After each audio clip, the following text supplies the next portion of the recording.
Useless. You are useless, Avery, even in that uniform. My stepfather did not say it in a kitchen this time. He threw it into a bright military auditorium, and the word bounced off flags and metal chairs until the whole room went silent. The microphone on the stage died in the middle of a sentence about recognizing Captain Avery Locke for actions that saved an entire task force overseas. The last few syllables hung in the air as Roy shoved his chair back and got to his feet. His empty drink can tipped over and rolled away under the rows of folding seats with a small metallic rattle. He pointed straight at me like he had finally spotted the real enemy. For a moment, I stared past him at the big screen where my name glowed in white letters. Captain Avery Locke, 2nd Stryker Brigade Combat Team. My dress uniform was pressed hard and flat against my shoulders. The ribbons on my chest made neat bright lines under the lights. I had imagined this night for months. In every version, they called my name. People clapped. My mother cried a little, and that was it. I had not pictured my stepfather standing up and trying to tear me down in front of my entire brigade. She left her family behind. Roy said louder now. His voice was rough from cigarettes and cheap beer, but there was energy in it that I knew too well. He had found an audience. Could not even hold a real job in the civilian world. My jaw locked. Years of drill nailed me to my seat. Do not move. Do not speak. Hold your bearing, Captain. Inside, it felt like the floor slid a few inches under my boots. To my left, my mother, Linda, folded in on herself in her plastic chair. She had bought a simple new blouse and taken an extra shift at the hospital so she could afford to miss tonight. She had told her coworkers she was going to see her daughter get a medal. Now her hand covered her mouth and her eyes shone, for a reason that had nothing to do with pride. Roy glanced at her and then back out at the room. He did not care that we were on Joint Base Lewis McChord, that a 3-star general sat on my other side, that families with small children filled the rows behind us. All she knows is how to follow orders, he went on, almost amused now. That is not bravery. That is just being stupid on command. A low sound moved through the crowd, part cough, part whisper. 2 rows ahead, a little girl in an oversized army sweatshirt twisted around to stare at me. Her braids were uneven. Her eyes went from Roy's red face to my rigid shoulders, and then up to the screen with my name. She looked like she was trying to decide which story to believe, the one printed in the program or the one being shouted beside her. The cold started at the base of my neck and slid down my spine. I had heard that word from him my whole life. Useless when I burned dinner. Useless when the car would not start. Useless when I stayed late at school instead of helping in his garage. Useless when I said I wanted the army. I had heard it at the kitchen table and in parking lots, and in the narrow hallway of our Spokane rental when my mother stood between us and tried to make a wall out of her own body. I thought I left that girl behind when I put on this uniform. Now the same word was bouncing off concrete and glass wrapped around my rank, thrown at my name with more force than any insult he had ever used at home. On the stage, the master of ceremonies gripped his note cards like they were a safety rail. The projector behind him still showed my name and unit, like a caption on a photo. He looked from Roy to me, as if there should have been a line in his script for this, and he had missed it. "You all just worship anyone they put in a uniform," Roy said. There was a thin smile in his voice now. He loved it when people listened. "She does not even call her own mother on Christmas. You do not know the real her." The eyes that had been pinned to him slid toward me. Curiosity, doubt, that quiet question that always hangs in the air when someone tells a family story just loud enough for strangers to hear. Is it true? My hands lay flat on my thighs. I pressed my fingers into the fabric so they would not curl. I stared at the stage and counted my breaths and waited for the moment to pass, but this time it did not. To my left, a low voice broke the hush. "That is the Valkyrie," a staff sergeant murmured. "The one from Hasaka." Another soldier leaned closer. Seriously. The first one nodded. The general asked for her by name. We would not be here without her. Their words slid along the rows like a second current. That part of my life belonged to a different world of sand and radio static and convoy routes traced over maps while my hands shook. In that world, my name meant more than his opinion. Out here, he was still trying to drag me back into the only version of me he could understand, the extra mouth to feed, the girl he could shrink with a single word. My heart beat hard and steady against my ribs. The hurt narrowed into something colder, a line of steel running up my spine. On my right, the man in the next seat moved. Lieutenant General Marcus Hale did not slam his hands on the armrests or raise his voice. He simply set his cap on his knees and stood. The metal chair under him scraped the floor with a soft sound that still cut through every whisper. The room went very still. Every head that had been turned toward Roy now swung toward the tall figure rising beside me. Rows of ribbons on his chest caught the bright light. For a heartbeat, I forgot to breathe. Generals do not step into scenes like this. They pin medals, shake hands, say a few careful words about service and sacrifice, and move on. Yet here he was, facing the man who had spent years telling me I was nothing. General Hale turned his head fully toward Roy. His face gave nothing away, but when he spoke, his voice filled the room. Mr. Carter. He said my name still glowing on the screen behind him. Do you have any idea who you are calling useless? Spokane feels smaller when you are 12 and living in a one-story rental with thin walls that shake whenever a truck passes. And I remember the winter of 2008 as the season when the house felt even smaller, because Roy had just moved in, bringing his cigarette smell and his toolbox, and a kind of heavy presence that made every room feel crowded, even when he was not in it. And from the beginning, he looked at me the way people look at something they did not ask for, something they tolerate, only because they have to, calling me extra as if the word explained everything about who I was. An extra plate, to wash an extra cost, an extra mouth to feed, and sometimes he said it softly at the sink, but sometimes he said it loudly enough for the neighbors to hear. My mother, Linda, tried to keep the peace working night shifts at the hospital and coming home with tired eyes and gentle hands, still calling me sweetheart, even when she could barely stand, and she never used the word extra. She used my name in the soft way she had used it when she tucked me in when Dad was still alive before the accident that left our world cracked down the center. And I think that softness irritated Roy because he saw it as weakness, something to push against. He had a son from before, a boy named Chase, who was a year younger than me, and who knew exactly when to laugh at Roy's jokes, when to play dumb, when to disappear behind their bedroom door. And because he was Roy's flesh and blood, he never had to scrub dishes after dinner or rake leaves after school, and he certainly never had to eat the burned corner pieces of casseroles like I did. And the unfairness grew inside me like a bruise, not sudden, but spreading slowly over the years. The dining table became the first battlefield long before I learned about real ones, and I remember sitting there with my homework open trying to tell my mother that I liked maps, that I liked the feeling of tracing routes and imagining distant places, that maybe someday I wanted to join the army. And Roy snorted before I could finish, rolling his eyes as if the whole idea was a joke designed for his entertainment, asking in a mocking voice if I wanted to play soldier, like in the movies, telling me I would be useless out there, dragging out the word the same way he dragged out extra, as if the sound itself proved him right. And my mother whispered enough, but he glared at her, a warning glare that made her shrink into her chair and made me swallow the rest of my story.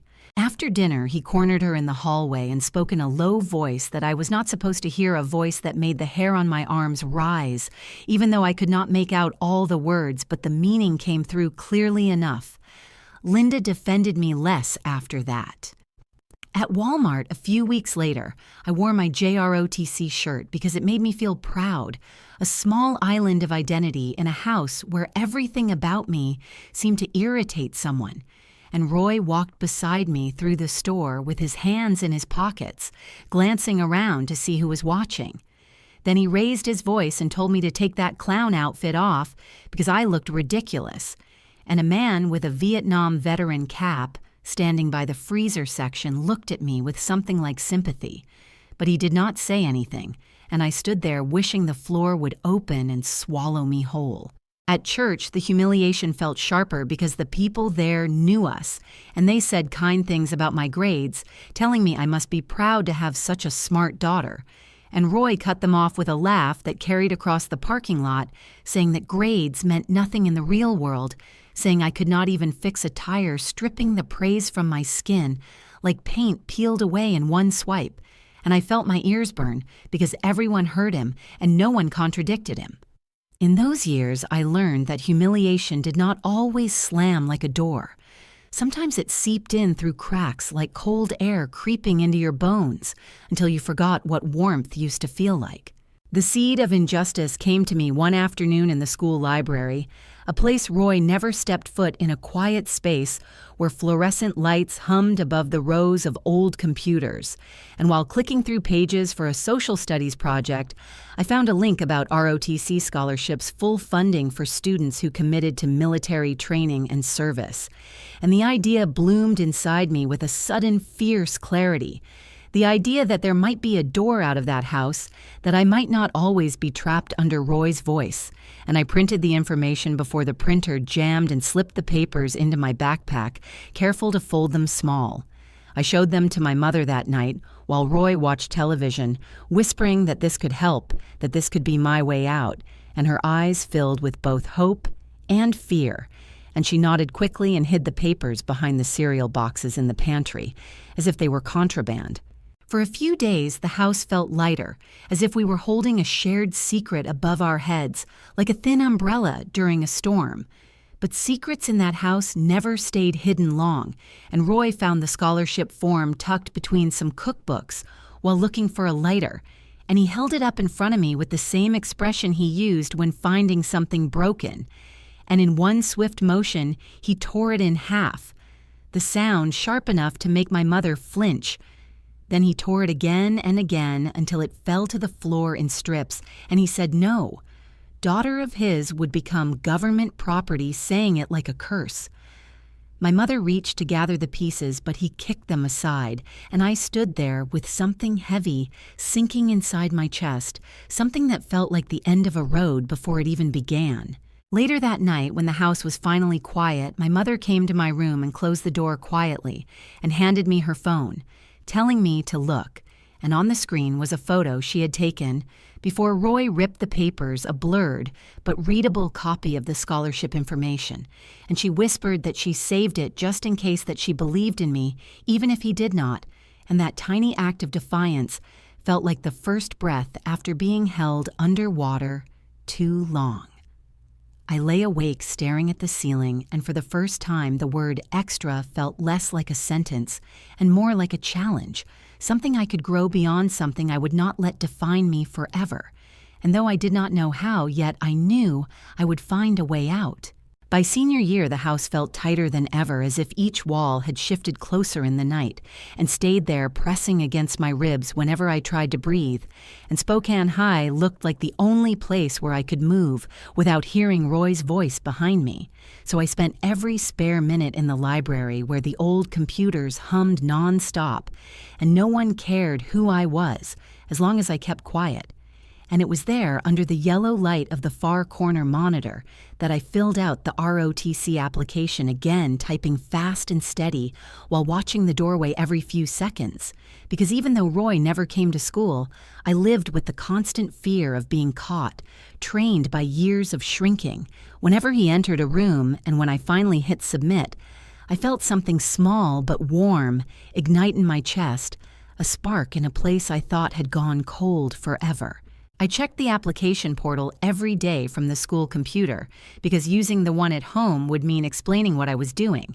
And when weeks passed with no update, I told myself it was normal that these things took time, that maybe they were reviewing hundreds of applications, and I buried myself in homework and shifts at the grocery store so I could save a little cash without Roy noticing, and life pushed forward in a slow crawl until the day the school counselor called me to the office. His voice had that concerned tone adults use when they expect the worst, and he asked why I had not responded to the interview invitation, which made my mind go blank, because I had no idea what he was talking about, and I stood there staring at him until his expression shifted from confusion to worry, and he turned his computer so I could see the scanned copy of the letter the ROTC office had mailed to my house 2 weeks earlier. I felt my stomach drop like someone had cut a rope inside me, and the room dimmed around the edges as I realized that letter had passed through the front door and into Roy's hands without ever reaching mine, and I knew then that he had found it and hidden it. And the shock was so sharp that for a moment I could not hear anything except the dull thud of my pulse in my ears. I left school early, walking home fast with my backpack bouncing against my shoulder, and when I reached the driveway, I looked at the house as if I were seeing it from outside my own life, knowing the letter was somewhere inside or nearby, knowing I needed to find it or everything would slip away again, and I started with the kitchen trash, digging through greasy paper plates and coffee grounds, trying not to gag as I pulled out each handful. Then I moved to the bins outside, overturning them onto the cold concrete, sifting through spoiled leftovers and damp cardboard until my hands shook from cold and frustration. Roy's car sat in the driveway with the windows fogged from the morning chill, and something told me to check there. So I opened the driver's side door and reached for the trunk release. And when I lifted the lid, a wave of cigarette smell and old receipts hit me, and there, stuck between 2 crumpled soda cups, was the letter torn, once down the side but still readable. The paper wrinkled and stained from spilled coffee, and it felt like holding a lifeline that had almost been cut. Roy came out of the house, then wiping his hands on a rag, and when he saw the letter in my hand, his face twisted into something that made my throat tighten, a mixture of annoyance and satisfaction, like he was surprised I had found it, but pleased that the discovery would let him deliver the final blow. He stepped closer and asked if I really thought I could make it in the Army, if I even knew what they did to weak girls in basic. And he said weak like it was a curse, like it was carved into my skin. And I felt the old, familiar heat gather behind my ribs, the same heat I had felt for years. But this time it was different because I had proof in my hand, proof that I was not imagining the sabotage proof that he had tried again to seal off every exit from his control. "You cannot even stand up to me," Roy said, leaning closer, the smell of beer already on his breath, though it was barely past noon. And when he lifted his hand, I felt the air change, felt the moment stretch thin like a thread about to snap. But before he could touch me, my mother stepped between us, her voice shaking as she told him to stop, and he shoved her so hard she hit the counter.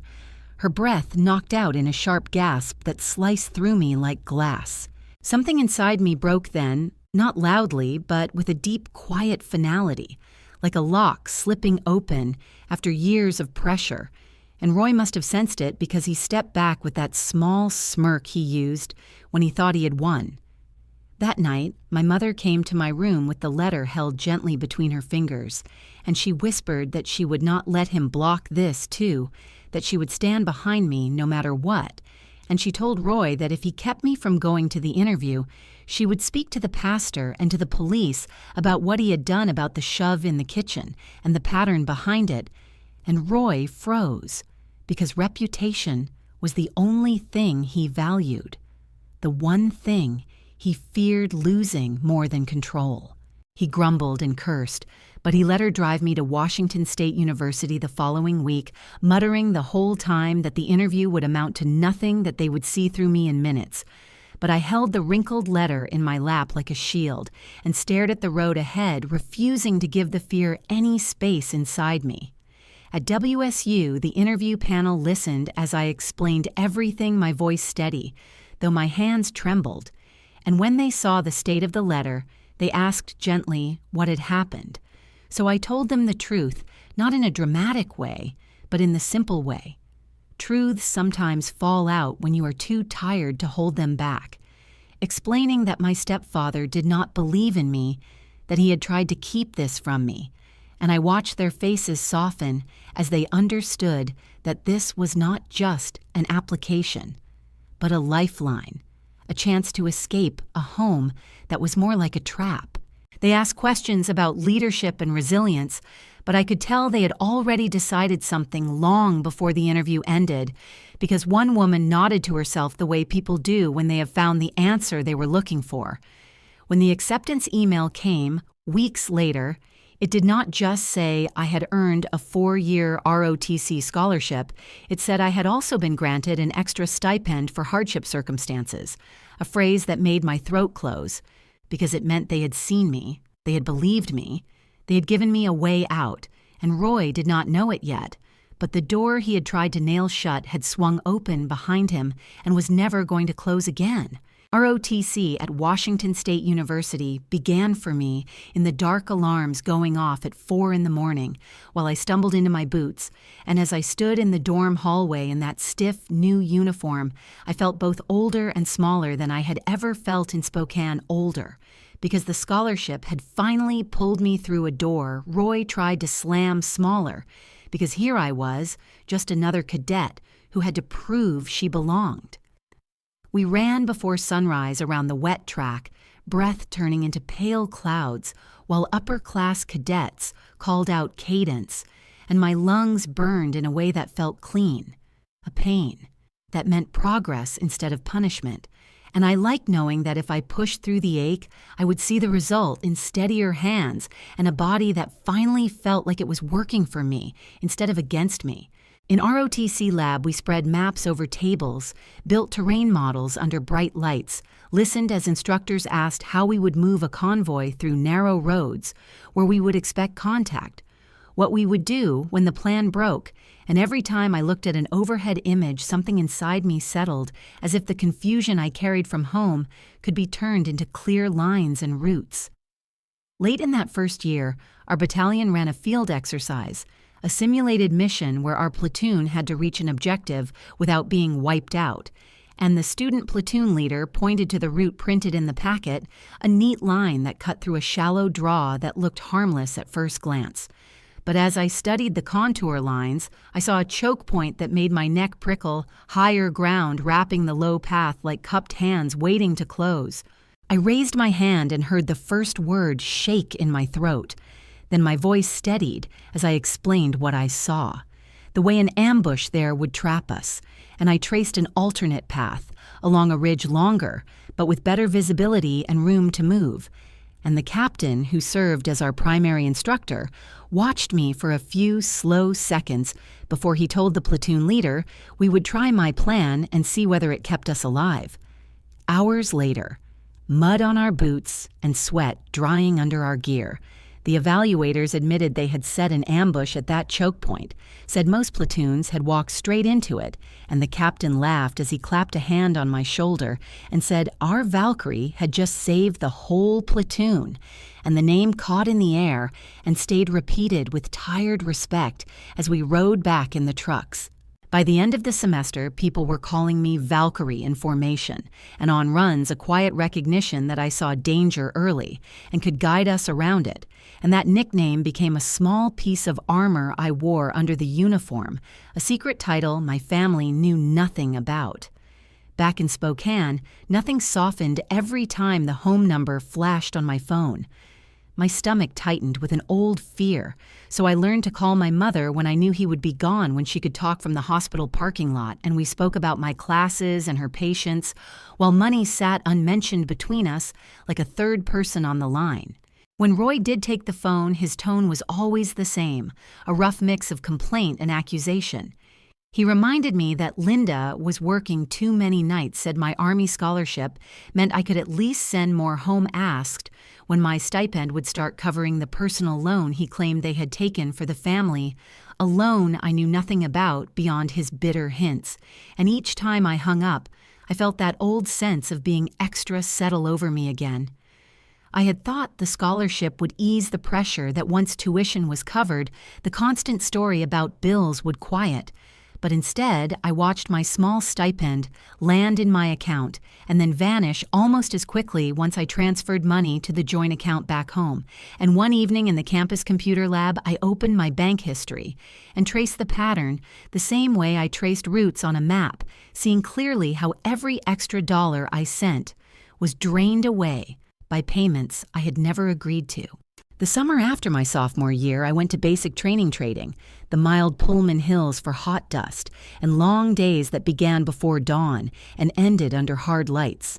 And there, I discovered that my body could do things no one at home had ever encouraged. I could run farther than I believed, carry more than I thought I could, keep a small group steady when a drill went wrong. And on nightland navigation courses, I moved through scrub and mud with a compass in my hand, feeling more oriented in the dark than I had ever felt in that bright kitchen where Roy shouted. At the end of training, my scores in tactical events placed me near the top of the women in my cohort, and a lieutenant pulled me aside with a quiet suggestion that I think about military intelligence said the way my mind locked onto patterns and terrain was not common, that there were officers who would remember my name if I kept working like this. And I nodded, storing those words in the same private place where I kept the nickname Valkyrie. When I called home, he talked over any mention of training or scores, asking if I had sent money, yet saying the Army must not pay much if I could not help cover the latest bill, suggesting that my so-called service was more like an expensive hobby than real work, and I listened with the phone held slightly away from my ear, letting his words skim the surface, instead of sink deep the way they once had. My mother tried to soothe both sides, telling him I was doing my best, telling me not to worry. But one evening, she slipped and mentioned a payment coming out of an account I recognized from my own statements, and my brain snapped to attention, fitting the pieces together, realizing he had pressured her into signing for a loan that now ate everything we sent. That night, I sat on the end of my bunk and stared at the concrete floor, feeling that same cold resolve I had felt when I watched him rip my first letter, and by the time lights out came, I had made a quiet decision. When I got back to WSU in the fall, I went to the campus credit union and opened a new account in my mother's name, only setting it up over the phone with her while she sat in her car outside the hospital, her voice low as she repeated information and signed what she needed to sign on her short break. And from that month on, every dollar I sent home went there instead of to the joint account Roy watched. The next time he called to complain that the transfers were smaller, I told him the stipend was not much, and prices in Pullman were higher than he thought, and he grumbled that the Army clearly did not pay for all the glory people pretended it had. But he never realized that a thin, steady line now ran around him instead of through him, connecting me directly to my mother. And even though it was a small change in a long, difficult story, it felt like the first turn in a new loop.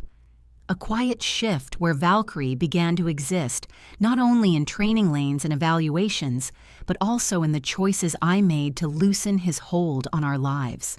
By the time I pinned on Captain Bars in 2021, the world felt both wider and heavier, as if every decision carried a new kind of weight, and reporting to Joint Base Lewis McChord made that feeling settle deeper. Because JBLM had the hum of real missions, running through every hallway, the quiet movement of people who knew the difference between theory and consequence. And when I stepped into the Military Intelligence Battalion building for the first time, I felt the shift in myself, the way training had become responsibility. I threw myself into the work long hours in the operations room, with maps covering entire walls, radio chatter flowing through headsets, analysts reviewing drone footage, frame by frame. And when the deployment list came down with my name assigned to a task force in Syria, I felt both a rush and a stillness, the sense that every moment in ROTC and every mile at basic had been leading to this point. Hasaka was nothing like the stories people told back home. The air was dry and carried dust so fine it coated your teeth by noon. The outpost buildings rattled with every gust of wind, and the days ran together in a rhythm of briefings, patrols, intelligence updates, and midnight coffee that tasted like metal. Our task force worked with a mix of American advisors and local partners, and my job was to monitor drone feeds, signals, intelligence movement patterns, all the invisible threads that told the story of what lay ahead of our convoys. One morning, a series of small anomalies on the feed made me pause. The drones had picked up radio bursts that did not fit the usual pattern, faint but regular. And on the ground, our Allied scouts reported seeing movement near an old irrigation canal that was normally empty.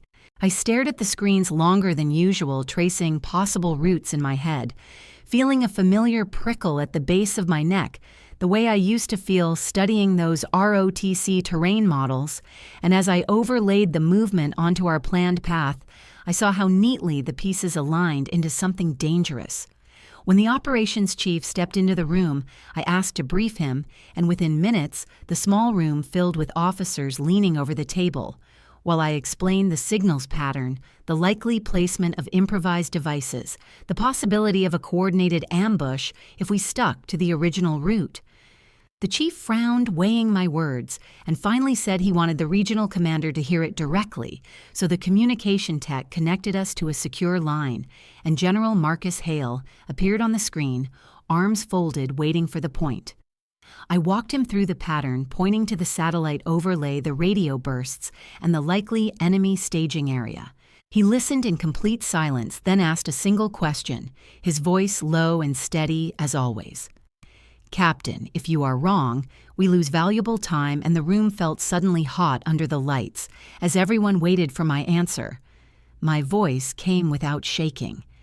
"If I am wrong, we are late, sir. But if I am right, we prevent a massacre." And for a long moment he looked at the map as if measuring the risk, not with fear but with precision. Then he nodded once and said, "We follow Valkyrie 6. The room shifted in a subtle way, a ripple of trust that cut through the tension, and the convoy rerouted west minutes later, while one of the drones circled into position, its camera locking onto the irrigation canal, just as a small group moved along it, carrying something metallic. The drone strike hit fast, scattering dust and debris, and the secondary explosions told us everything we needed to know about what had been waiting for the convoy. Hours later, the advisors rolled through the alternate route, without contact. The radios calm except for the relief in the voices of the drivers, and someone in a support truck filmed the long line of vehicles moving safely through the open terrain, a mundane slice of survival that later circulated through internal channels with the caption, "Valkyrie saves the day again." Soldiers I had never met began sending small notes through the system, thanking whoever was behind the call sign they had heard whispered on deployment chats, and in the chow tent, a sergeant from a different battalion stopped to ask if I really was Valkyrie, the one from the Hasaka ambush that never happened. And for the first time I felt the strange weight of being known by people who had only seen the effect of my decisions. Back in Spokane, the story twisted into something smaller and uglier in Roy's hands, because while he told neighbors my stepdaughter plays with computers in the desert, nothing serious. My mother quietly unfolded the military newsletter I had mailed her, the one with my picture beside a short citation, and she traced my name with her finger, while Roy snatched the paper and shoved it into a drawer without looking at it. At a small diner on the north side of Spokane, a veteran sitting near the window recognized my photo from a news briefing, asked Roy if that was Captain Locke, and Roy waved him off with a laugh, saying it was fake news, exaggerated by reporters who loved to inflate minor roles, insisting I just pushed papers while the real soldiers did the actual work. My mother sat across from him stirring her coffee, her shoulders shrinking the way they used to shrink when he mocked me at school events, and the veteran who had spoken looked from her to Roy, his eyes narrowing with a kind of quiet recognition, the kind of look people give when they see the shape of a toxic pattern, even without hearing the full story. Those moments at home ran parallel to the months in Syria, 2 lives moving side by side without touching, And sometimes after a long shift, I would sit on my cot and scroll through the sparse emails from my mother, reading between the lines, the way I read the drone patterns, seeing how she tried to hide the loneliness, the exhaustion from long shifts, the tension in her voice calls when Roy took the phone and told me I should send more money if I cared. In Hasaka, the stakes were life and death. In Spokane, they were emotional survival. But the threads of both ran through me, making each success on deployment feel like a step further from the version of me he tried to define. There were nights when I lay awake listening to distant artillery, like slow thunder, thinking about how I could move 30 soldiers out of danger with a map and a hunch, but could not yet move my mother out of the emotional trap she had lived in for years, and those thoughts settled over me like dust, shaping the quiet resolve that grew stronger each day. When the deployment finally ended in 2023 and I returned to JBLM, I carried the weight of every convoy saved and every whisper of Valkyrie tucked into a place Roy could never touch. And even as I stepped back into the cold northwest rain, I knew the story he told about me in Spokane was already crumbling because the truth was spreading in places he could not reach in briefing rooms and training halls in the voices of soldiers who owed me nothing but respect.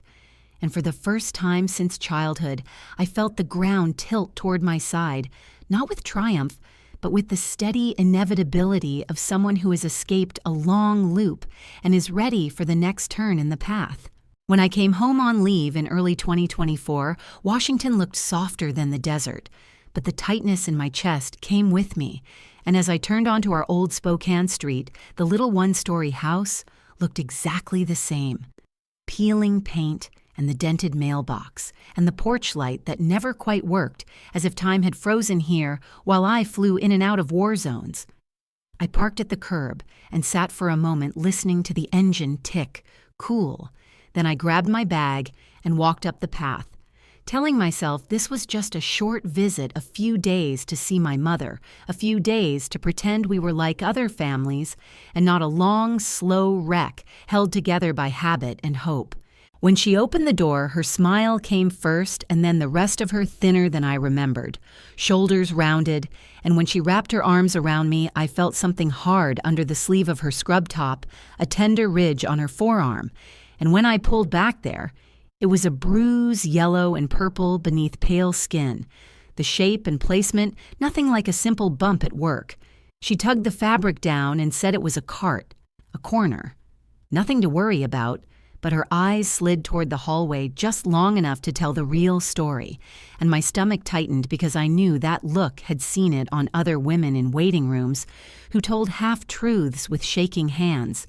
Inside the kitchen, the air felt flat and tired, the way rooms do when people move through them on autopilot, and when I opened the refrigerator, I found more cold light than food, a carton of eggs, a half-empty milk jug close to its date, some condiments lined up like props while on the counter. A small stack of envelopes lay half hidden under an old newspaper, the top one stamped with my name in a font I did not recognize. I tore it open, expecting some routine notice from the Army or the bank, and instead found a credit card statement covered in purchases. I had never made gas stations and cash withdrawals and bar tabs, stretching back months, all tied to a balance just under $20,000 on a card that listed both my name and my mother's, opened while I had been sleeping in tents and watching drone feeds over Syria. The numbers swam for a second, then snapped into focus the way maps do when your brain finally sees the pattern, and I asked my mother quietly when we had opened a card together. She sat down before she answered fingers laced hard enough that the knuckles went white, and she said Roy had talked her into it. Said it was for the garage. Said with my steady pay from the Army, they could get approved and then pay it off quickly. Once more, work came in, but the tools he promised never appeared, and every month the minimum payment took a bigger bite out of her check while he used the card for nights out and cash he claimed he needed to keep things afloat. Listening to her, I felt something inside me tilt the familiar taste of toxic family tension, mixing with a new bitter edge, because it was one thing to grow up with his words cutting at me, and another to see my service turned into collateral for his habits. my name and my mother's tied to a story, financial mess we had not chosen, and all the quiet family betrayal I had been cataloging for years, rose up until it felt like it was pressing against the inside of my ribs. I told her this was not her fault, that using our information like that without my consent was wrong. And before I could say more, the front door opened, and Roy walked in from the driveway keys, jingling posture already set in that wide stance he used when he expected a fight and thought he could win it by volume alone. He saw the statement in my hand, and the color rose up his neck, and he tried a laugh that broke halfway through as he called me the big hero back from playing soldier, asked if I was upset over a little plastic after everything the Army was supposedly paying me. I asked him why my name was on a card I had never signed for, why my deployment income had been used in some application without my knowledge, and his face tightened, the old line settling in around his mouth as he stepped closer and said I owed this family that all that combat pay had only been possible because he kept things running here, that this was his house and his life, and the least I could do was help with the bills. My heart was pounding, but my voice stayed even the same calm tone I used on the radio when things were going wrong, and I told him that using someone else's identity to open credit was not helping with bills, that it was wrong and dangerous, especially when the card was feeding nothing but gas tanks and bar stools, and he reacted the way he always did when faced with a truth he did not want. He got louder. He said everyone did it, said I thought I was better than him. Now that some general knew my name, said I was ungrateful and dramatic, and as he talked, he snatched a heavy glass from the counter and slammed it down to drive his point home, the base clipping the table edge at just the wrong angle, so it shattered pieces jumping outward like sparks. One shard flew across and caught the side of my hand, a sudden sting, followed by the thin warmth of blood rising in a narrow line, and for a heartbeat the room went very quiet inside my head. My mother's sharp breath, the soft clink of glass settling the sound of my own pulse climbing. Roy did not even look at the cut, he just kept going, his voice filling the kitchen as he repeated that I would run back to my safe base and leave them to deal with real life, that a little debt was nothing compared to what he had sacrificed, and the way he framed himself as the victim in his own story made my skin prickle. I pressed a dish towel against my hand and watched him, and I realized that in this moment I had a choice. I had not had as a girl. I could let the words sink in and define me again, or I could treat them like radio noise and focus on what mattered, the facts, and what I could do with them. I set my phone on the table between us as if I needed somewhere to put its screen-dark voice recorder already running, since the moment I lifted the statement and I asked him to walk me through it step by step, how the application had gone, what he had told the bank, whose idea it had been. Pride is a dangerous thing for men like Roy, more dangerous than any weapon, and he could not resist the chance to brag, especially with my mother listening on the edge of the room, so he talked and talked about how easy it was to use a soldier's status, about the numbers he had quoted from my pay, about the way he had filled in my name and hers on the forms, and each word slid into the device on the table, like another brick in a wall he was building around himself. Later, when he had stalked out to the garage muttering about everyone turning against him, I drove to the nearest branch of the bank on the statement a low building near the strip mall where my mother used to buy my school shoes, and I sat across from a fraud specialist in a small office and laid it all out. The deployment dates, the lack of any signature from me, the audio of Roy bragging about the application. She listened without interrupting, her face growing more serious as the recording played, and when it ended, she said quietly that this was not just a family argument, that misuse of personal information was a real problem.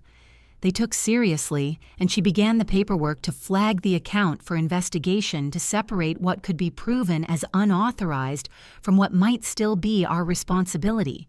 And the word investigation settled over me like a new kind of armor, thin but real. Walking back to the car, I felt both heavier and lighter. Heavier, because I knew this would not be a clean cut. There would be calls and letters, and perhaps court lighter, because for the first time, I was not just enduring a toxic pattern, I was pushing back against it in a way that might actually change something. At home that evening, Roy noticed a new envelope from the bank in the stack of mail, glanced at the logo, and tossed it into a drawer without opening it. Confident he could charm or bully his way through whatever it contained when he felt like dealing with it, not knowing that sometimes betrayal family karma arrives in plain white envelopes that wait until there are too many to ignore. After my mother went to bed, I sat alone on the front porch with my bandaged hand resting on my knee, the chill settling into my shoulders, and the silence felt different from the quiet overseas. This was not the tense pause before a mission. It was the heavy stillness of a life held in place by fear and habit. And as the tears finally came, they were not loud or dramatic, just a slow, steady overflow from a place that had carried too much for too long. I thought about convoys that had lived, because I trusted my instincts about men and women who went home, because I had read a pattern right, and I thought about the fact that here in this small house, I had not yet been able to pull my own mother out of the ambush she had been walking through for years, and that gap between what I could do in uniform and what I could do as a daughter hurt more than the cut on my hand.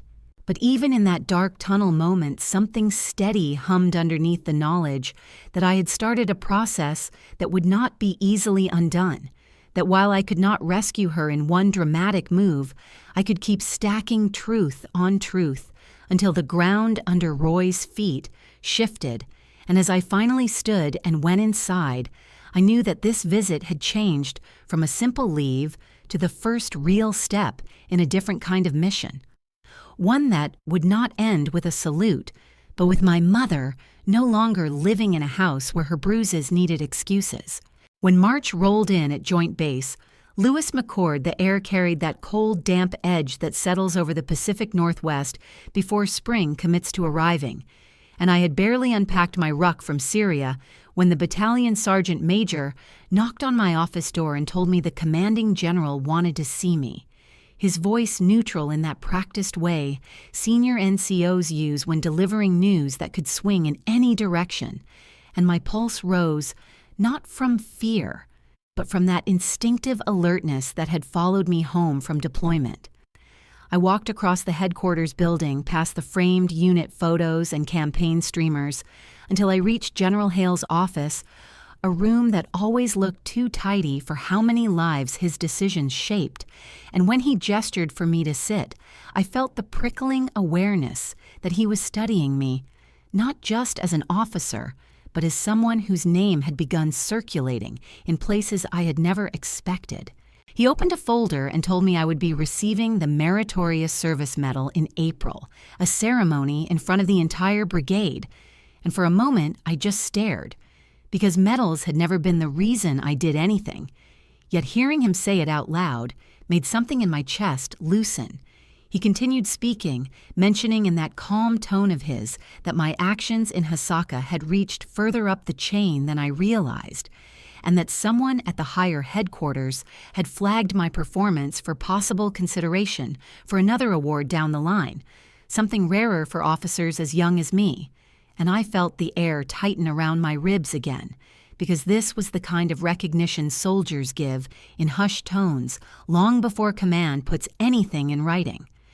Hale closed the folder and leaned back, studying my face, as if weighing the part of the story he could not see, the part that lived far from the base. And then he said, "Your family must be proud." The words hit harder than anything in Syria, a quiet impact low in my stomach, and I forced a smile, telling him lightly that my family didn't exactly read Army Times. Something in his expression shifted, not pity, but understanding the kind commanders carry after years of watching soldiers battle more than enemies, and after a long breath, he said he had an idea. "Invite them," he said, "let them see who you really are." And the sentence fell into the space between us like a match landing on dry tinder, because it was so simple, yet so devastatingly pointed, the exact nudge toward the truth I had been avoiding. I thought of my mother's bruised arm and the empty refrigerator of Roy's voice echoing in the kitchen. "All that combat pay is mine," his house, his rules, his story. And then I thought of the video circulating through deployment chats showing the convoy rolling safely down the alternate route because of the call I made, and I saw the divide laid out cleanly, one life built on fear and control, and the other built on skill and consequence. Hale did not lecture or push, he simply waited, giving me space to understand that the upcoming ceremony could be more than a formal gathering. It could be the first real moment of public truth between the military world that valued me and the family world that had spent years cutting me down. I told him I would think about it, but the decision had already formed like a spine hardening down my back as I left his office. That night in the company common room, I sat alone for a long time before pulling out my phone and opening a blank message. And then I typed an invitation to my mother written in the soft language she needed, carefully avoiding anything that might make her feel guilty for past silence, telling her she would have a seat of honor, that the travel would be taken care of, that I wanted her there because she had carried me through harder things than she realized. Sending the invitation to Roy was different, the words shorter and stripped of warmth but still polite, because I wanted this moment to be clean, not another fight thrown into the shadowed corners of our household history, and I knew he would accept, not out of pride for me, but because the chance to be seen alongside a military ceremony would feed the part of him that lived for attention. When both messages were sent, I did not feel relief or dread, only a steady cold focus rising from somewhere deep, the same feeling I had before stepping into the command tent on deployment, the knowledge that planning was everything. Over the next 2 weeks, I met quietly with the legal office on base, explaining the credit card fraud, showing them the documents, and the audio recording, asking what steps could protect my mother without dragging her through unnecessary stress. And the JAG officers walked me through the slow but precise process of documenting misuse of identity, separating authorized charges from unauthorized ones, and preparing statements in case the bank dispute escalated. I also reached out to the chaplain who had been deployed with us in Hasaka, a calm, steady presence, who understood more about moral injury and family strain than most people ever admit. And I asked for information on support programs for spouses dealing with financial manipulation and emotional intimidation, not naming my mother, but describing enough that he knew where the heart of the issue lay. He connected me to a counselor who had worked with military families for decades, someone who helped me draft a packet of resources in case my mother ever decided to step away from Roy, a decision I would never force, but one I wanted her to have the power to make without fear. The deeper I went into the preparation, the more I felt the plan taking shape, not a revenge story built on spectacle, but something quieter and sharper. A shift of truth that would unfold in public without me needing to raise my voice. One evening in late March, I called my mother on FaceTime, her tired smile filling the screen, and I told her travel details were ready. The flight booked the hotel near the base, reserved under her name only, and she blinked in surprise at that, asking why I had put everything under her alone. I said simply that she deserved to travel without anyone controlling her choices, and she nodded softly, though I could see the flicker of guilt she carried like a shadow. Roy shouted something in the background, asking if the ticket included anything for him, and my mother hesitated before repeating the question, her voice small, and I said the invitation covered him too, but the arrangements would remain in her name. That was non-negotiable. Roy's irritation crackled through the phone, complaining loudly that a captain in the Army should not be so cheap, that he deserved something for supporting me all these years. But beneath the bluster, I sensed an unease he would never admit, the realization that the money was no longer flowing through him, that his grip on our household finances was slipping in ways he had not foreseen. That was my fourth silent strike, small and invisible to him, the shift of power he would not understand until it was too late. As April approached the brigade rehearsal for the ceremony, began the color guard practicing their timing, the audio-visual crew checking microphones, and I stood in the empty auditorium late one evening, holding the printed program with my name listed beside the medal citation, and I imagined the rows filled with soldiers who respected me, with leaders who trusted me, with a general who had staked his reputation on my decisions. And then I imagined Roy sitting there, the man who had called me extra useless, nothing forced to watch the truth he had spent years denying. I folded the program and slid it into my pocket, and in that moment the ceremony transformed in my mind from an official event into a hinge, a turning point between what had been allowed and what would never be allowed again. And as I walked out into the cool night air of the base, I felt the steady hum of readiness settle over me, not the readiness for battle, but for the quiet justice that comes when truth and consequence finally meet in the light. By the time May arrived, the auditorium on Joint Base, Lewis McChord had been transformed into that familiar blend of ceremony and everyday military life, the kind where families in their weekend clothes filled rows of plastic chairs, while soldiers in uniform drifted around greeting one another. Children chased each other down the aisles with the echo of their laughter, bouncing off the walls, and the air smelled faintly of floor polish and coffee from the refreshment table near the back, and I stood near the stage feeling the low hum of anticipation beneath my ribs, as if the entire room were a living instrument waiting for a single wrong note to break its calm. My mother sat in the third row near the aisle, hands clasped tightly in her lap, her shoulders small under the cardigan she wore, and beside her, Roy lounged with a restless impatience that made the people around him shift subtly away, though he did not seem to notice his gaze fixed on the front of the room, as if searching for someone who might recognize him, as if he expected attention without having earned any of it. When the ceremony began, the master of ceremonies stepped to the podium, cleared his throat, and started reading through the citations, his voice steady and practiced, until he reached the page that carried my name. And though I had prepared myself for hearing the words, nothing quite matched the weight of the moment when he spoke. Captain Avery Locke, call sign, Valkyrie 6, whose actions prevented a mass casualty event and saved 47 American and Allied soldiers. And the room seemed to narrow as though all the air had pressed inward, drawing the focus to a single point where past and present collided in my chest. From somewhere behind me, I heard a whisper, soft but clear. That is her. I was on that convoy, and another voice responded with something like awe. No wonder the general asked for her by name, and the swell of quiet respect rose through the ranks like a tide I could feel against my spine, a world that recognized me in ways my family never had. The MC continued explaining how Valkyrie 6 had become a symbol in internal stories soldiers told one another during long nights on deployment tales of danger and survival and the thin edge between them. And just as he said the name again, Valkyrie 6 became a symbol in our internal revenge stories against chaos and terror. Roy shot up from his chair so fast the row trembled beneath him, his beer can rolling from his hand and clattering against the floor with an echo that sliced through the auditorium, freezing every conversation mid-breath. His voice erupted like a crack in the wall, sharp and furious. Useless! She has always been useless.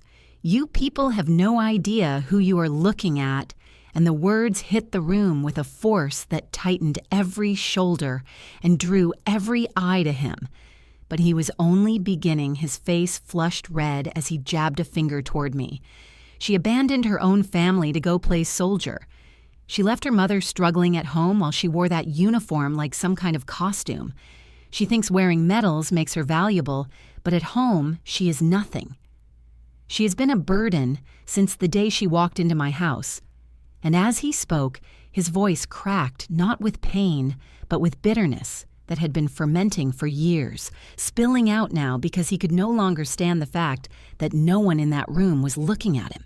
A ripple of shock moved through the rows. A few soldiers straightened instinctively, as if preparing for an unseen threat, and two NCOs near the aisle took a half step forward with a protective reflex. They could not suppress their eyes locked on me with a silent check-in to see if I needed help, but I kept my chin level even as my mother pressed both hands to her mouth, tears slipping through her fingers like a confession she had held back too long. Roy kept raging louder now. She cannot even keep her mother's lights on.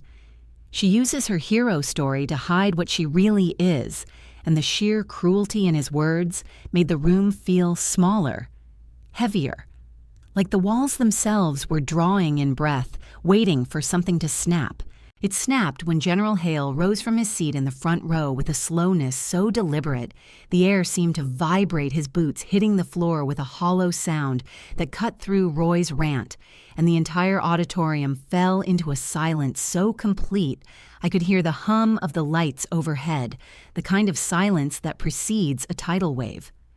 Hale turned toward Roy with a calmness that was more powerful than anger, his posture straight, his eyes cold with the kind of authority only decades of command can carve into a man, and when he finally spoke, his voice was low but carried to every corner of the room. "Mr. Carter, do you have any idea who you are standing there calling useless?" And each syllable landed like a calibrated strike, steady and controlled. Roy opened his mouth again, but Hale's voice rose just enough to drown him. "This captain has done more for the men and women in this room than most people do in a lifetime," and he scanned the auditorium, slowly letting the weight of his words settle. Before he spoke again, "If Valkyrie 6 has ever kept you alive, stand." There was no hesitation, no confusion, only the immediate sound of chairs scraping backward as soldiers rose to their feet, row after row. A wave of bodies standing in unison, young private seasoned sergeants, warrant officers, lieutenants, even a few older veterans sitting near the back pushed themselves upright with effort, their hands gripping canes and chairbacks, as if the act of standing carried its own solemn honor. And as the movement rippled forward, it felt like the entire room was lifting as one living organism. Roy stood alone in the middle of it, all suddenly small and swallowed by the sea of uniforms rising around him, his arrogance collapsing under the sheer magnitude of the truth pressing in on every side. And when his beer can rolled further down the aisle, the hollow metallic rattle echoed like the final note of a verdict no one needed spoken.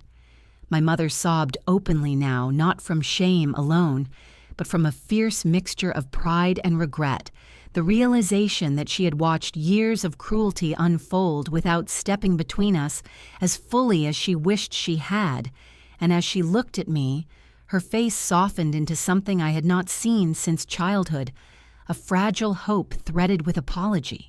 General Hale held his gaze on Roy for another long moment before turning toward me and offering the smallest nod, a gesture that told me this was no longer just a ceremony.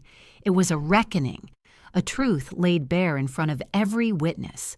And as I stood in that spotlight with rows of soldiers behind me, I felt something inside my chest crack open and breathe for the first time in years, a quiet rising that drowned out every useless he had ever thrown at me, replaced now by the sound of an auditorium standing tall in my name.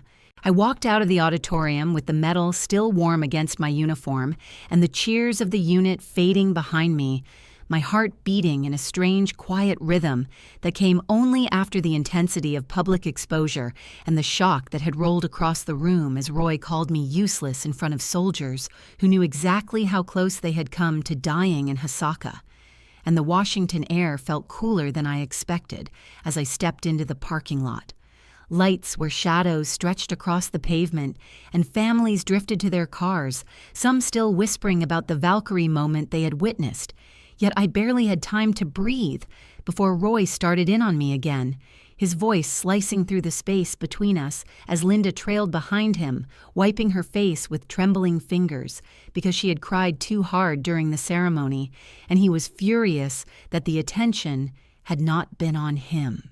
And he spun toward me the moment he saw I was alone, with only a few soldiers passing by in the distance, saying, "You think that medal makes you better than me," as if the weight of the ribbon on my chest had personally offended him, and I kept my voice steady because I knew the uniform gave me a kind of discipline that his anger could never touch.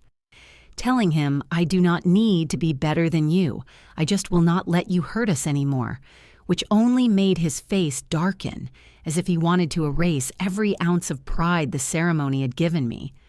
Then he turned on Linda so fast I barely had time to shift my weight, yelling at her for embarrassing him by crying in public, saying, "You stood there soaking up all the sympathy like some helpless widow, and I am tired of everyone acting like I mistreat you."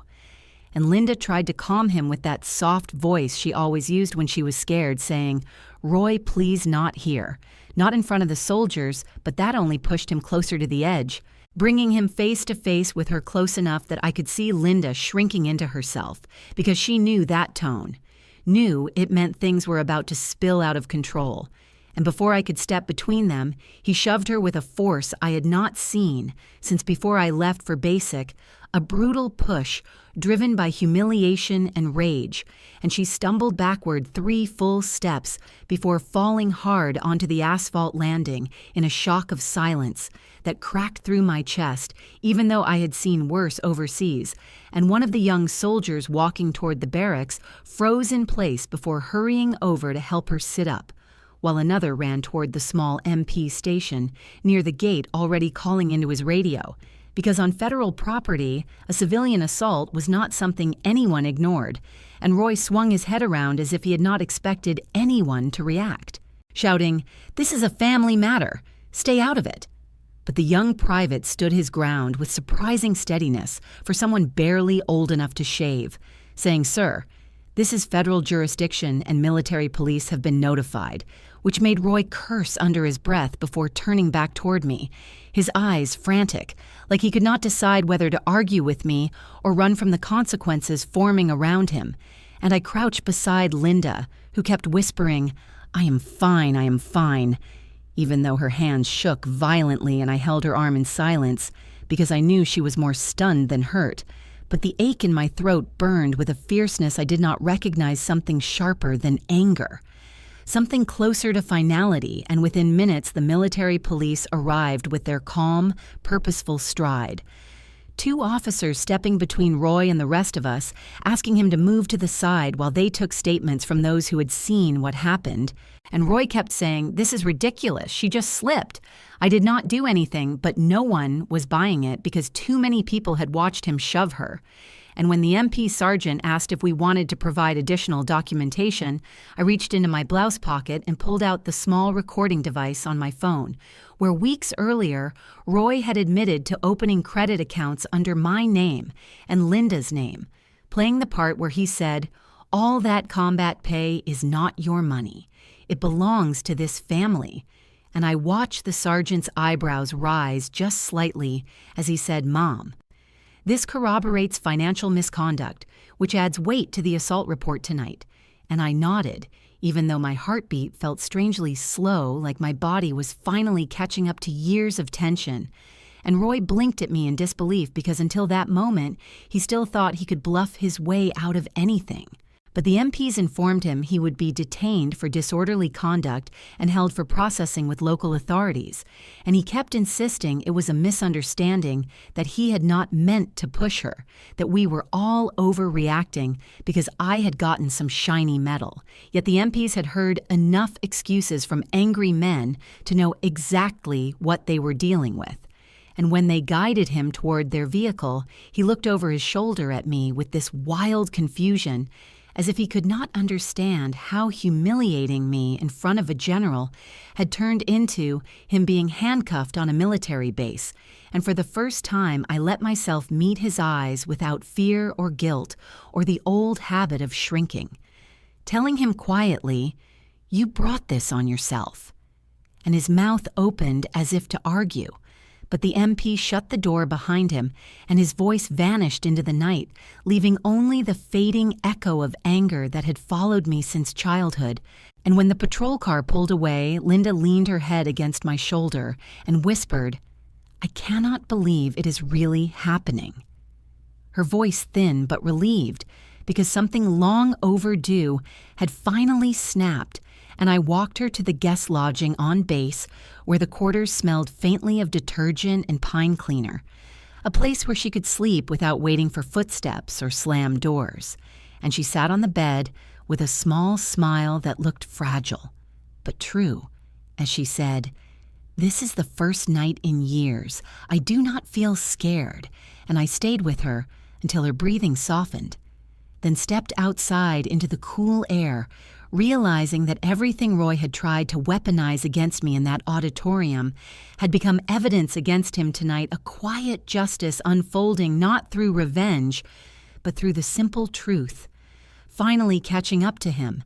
And as I walked back toward the dim lights of the barracks, I felt something inside me shift just a little, like the turning of a page I had been waiting to close for far too long. A few months after the night in the parking lot, the edges of that evening had softened, but the consequences kept moving quietly forward. And by late summer, I was in my small office on base, reading an email from the bank that felt more satisfying than any ceremony. A brief notice saying their investigation had confirmed the credit card account was opened and used without my authorization, that legal responsibility for the remaining balance would rest solely with Roy Carter, and that my record and my mother's record would be cleared from any negative marks tied to that debt. And I leaned back in my chair and let out a breath I did not realize I was holding, because for once, the story financial damage he created had finally snapped back to him instead of curling around us. Around the same time, my mother moved into a modest apartment in Tacoma, a one-bedroom on the second floor of a quiet complex 15 minutes from Joint Base Lewis McChord. And when I carried her last box up the stairs, she stood in the doorway and whispered, "This is mine, just mine." Then hung her own keys on a small hook by the door like a ritual, and even the hum of the refrigerator and the soft clink of mugs in her little kitchen sounded different, like safety instead of tension, like a life no longer waiting for a door to slam. While we were unpacking dishes and folding clothes, Roy's world was shrinking, not in an explosion, but in slow, grinding steps that felt like betrayal, family karma turning on its axis. And I heard about it in fragments from forwarded letters and a former neighbor, how the garage finally let him go after too many missed shifts and too many complaints about his temper, how without that paycheck, the mortgage he had once waved around as proof of his importance slipped into default until the bank moved to take the house back. One night in early fall, my phone lit up on my desk with his number, and for a moment I simply watched it ring, feeling that old mix of dread and obligation push against the steadier person I had become.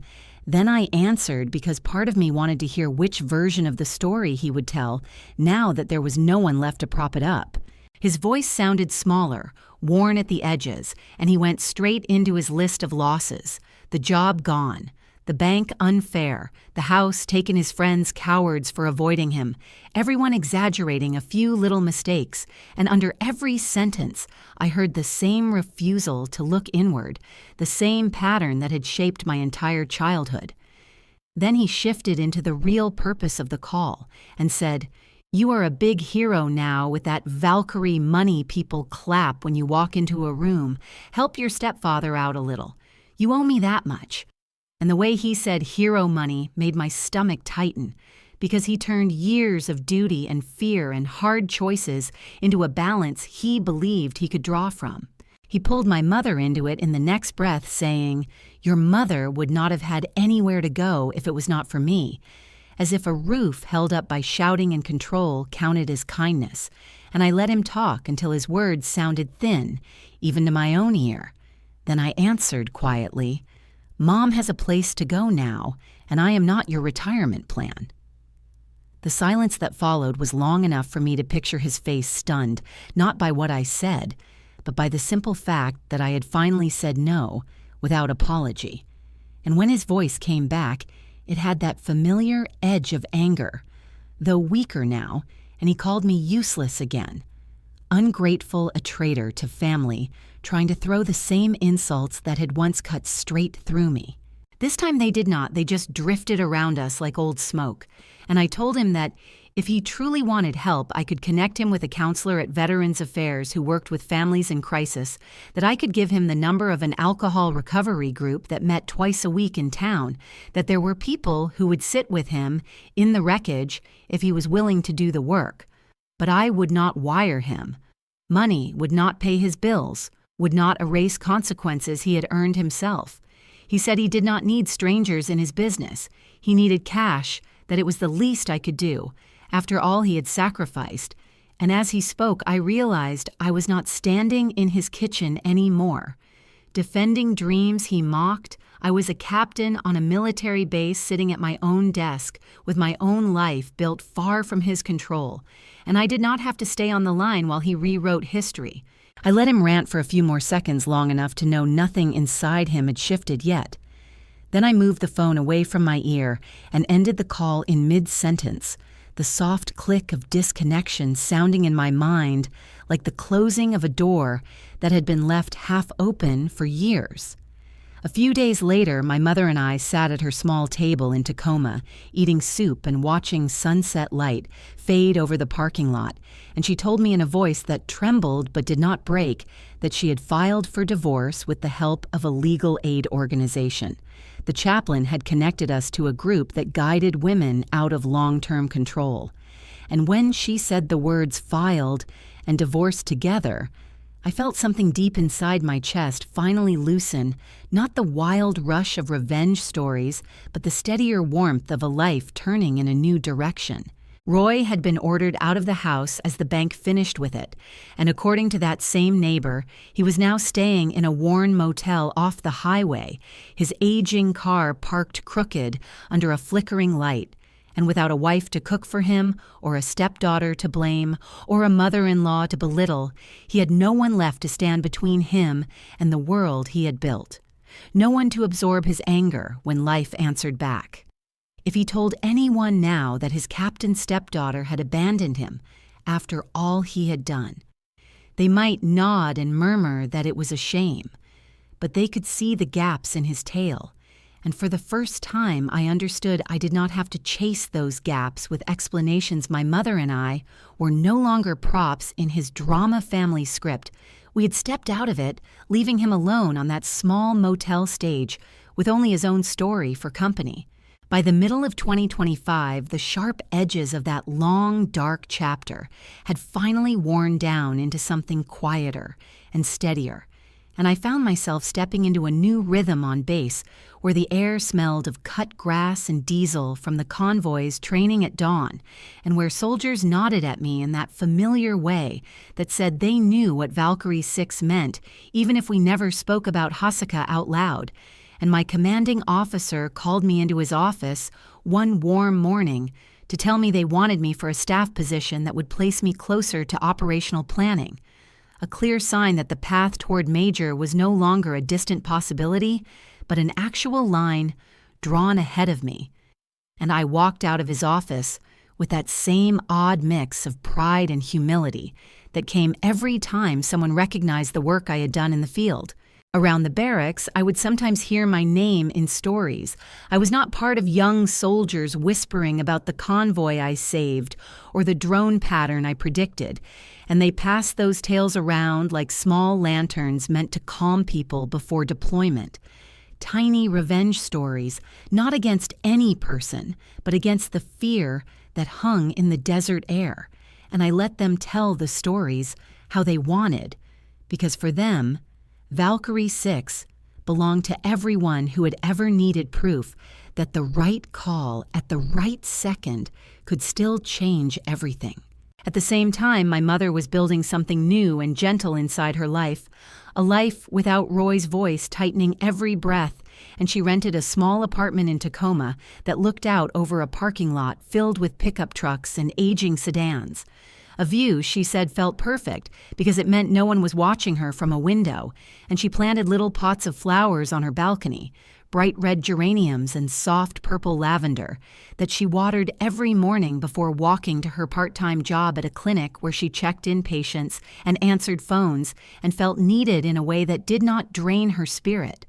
And when I visited her on weekends, she moved through that small space with an ease I had never seen in her before, pausing sometimes just to breathe freely as if learning what her lungs were meant to do.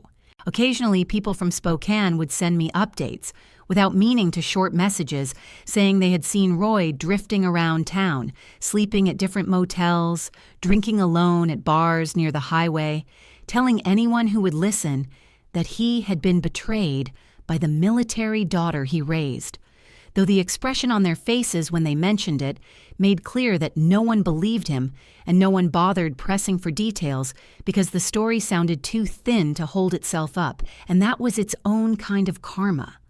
Quiet and sharp landing, not through anger, but through indifference. The most devastating verdict for a man who once demanded every room revolve around him. One evening, I sat in a support group for women in the military who struggled with families that belittled their service or treated their achievements as inconveniences, and I kept my uniform jacket on my lap and introduced myself only with my first name, telling them parts of my story without rank or title, because what mattered was not who I was on paper, but what it had taken to stand in the ruins of what my family once was and choose myself anyway. And as I spoke, I felt something settle deeper inside me, the sense that telling the truth without hatred was its own kind of closure. I explained that walking away from a toxic family did not make anyone selfish, that choosing dignity over money and peace over chaos was not betrayal, that the moment you decide you are enough is the moment the old narrative loses its power. And the women around me nodded with eyes that understood exactly what it meant to survive emotional erosion year after year. And one of them took my hand when the meeting ended, as if thanking me for saying out loud what she had not yet found the voice for. Near the end of summer, my mother and I sat together at a small park in Tacoma, where the air smelled of barbecue smoke and sunscreen, and where families gathered around picnic tables with paper plates of corn and hot dogs, and children ran in messy circles, while the sun dipped low over the playground, and my mother leaned into me a little, as if testing the weight of a memory before letting it go, and said he used to tell me we would be nothing without him. And she said it without bitterness, almost with curiosity, like she was examining an old sentence that no longer applied. I looked at her and felt a soft calm spread through me, a calm born of years of conflict, justice slowly resolving itself into something gentler, and I told her, turns out we were nothing with him, and the truth of it settled between us like a warm exhale, not triumphant, not mocking, just real. And she laughed a quiet laugh that came from deep in her chest, the kind that belonged to someone finally free. We sat there a long time watching families pack up coolers and fold lawn chairs, while the evening breeze picked up, and I thought about how endings rarely come with grand gestures, how sometimes the final chapter is simply two people sitting on a park bench, letting the past drift away while the present steadies under their feet. And if you are listening to this, and you have ever been called useless by someone meant to love you, if you have ever been made to feel small by a toxic family or hurt by a betrayal you did not deserve, I hope you know there is a way through it, a quiet justice that comes when you choose yourself with courage, a silent revenge found in emotional resilience and dignity over money, a truth and closure that grows stronger each time you stand up for yourself. And if this story reminded you of something you have lived through or are still trying to rise from, share your thoughts. Let your voice be part of this space. And if you want to walk with me through more stories of reclaiming respect and learning the lesson in betrayal through truth, not hate, I would be honored to have you here listening, healing, and growing together.